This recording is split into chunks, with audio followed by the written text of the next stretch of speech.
Skin டோனுக்கு makeup பண்ணுறது ரொம்பவே easy. இதுதானே நம்மள நிறைய பேர் நினச்சிட்டு இருக்கிறோம். ஆனால் அப்படி கிடையவே கிடையாது. ஹே ஆல், நான் உங்கள் Pinky. Meet our client Manisha. So அவங்களோட வெட்டிங் லுக் ஆல்ரெடி போஸ்ட் பண்ணியிருந்தேன். ஸோ அதுக்கு நிறைய பேர் காம்ப்ளிமெண்ட் கொடுத்துருந்தீங்க. அதுக்கு ரொம்ப ரொம்ப தேங்க்யூ. அண்ட் அவங்களோட ரிசப்ஷன் லுக் தான் நம்ம இன்றைக்கி பார்க்க போகிறோம். ஜஸ்ட் 1 ஹவரில் நான் குயிக்காக அந்த லுக் வந்து நான் க்ரியேட் பண்ணியிருந்தேன்.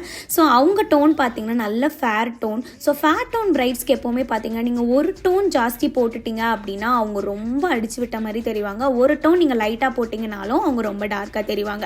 ஸோ இதுதான் ஃபேர் ஸ்கின்ல நிறைய பேர் வந்து ஃபேஸ் பண்ணுற இஷ்யூவாக இருக்கும். ஆனால் நம்ம என்ன நினைப்போம், ஃபேர் ஸ்கின்க்கு மேக்கப் பண்ணுறதா ரொம்ப ஈஸின்னு நினைப்போம். ஆனால் அப்படி கிடையவே கிடையாது. கரெக்டான ஷேட் ஆஃப் ஃபவுண்டேஷன் சூஸ் பண்ணணும். ஹைலைட்டிங் கன்சீலர் கூட கரெக்டாக நம்ம சூஸ் பண்ணணும். ப்ளஷ் கரெக்டான அமௌண்ட் போடணும். ஹைலைட்டர்லேருந்து பிரான்சிங்லேருந்து எல்லாமே நம்ம அவங்க ஸ்கின் டோனுக்கு ஏற்ற மாதிரி போடணும். இல்லை அப்படின்னா அவங்க டோட்டலாக வேற ஆள் மாதிரி தெரிவாங்க.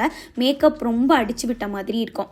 ஸோ பட் இங்கே நம்ம மனிஷாக்கு பண்ணியிருக்க லுக் பாருங்கள். அவங்களா இருக்காங்க. அவங்களோட பெஸ்ட்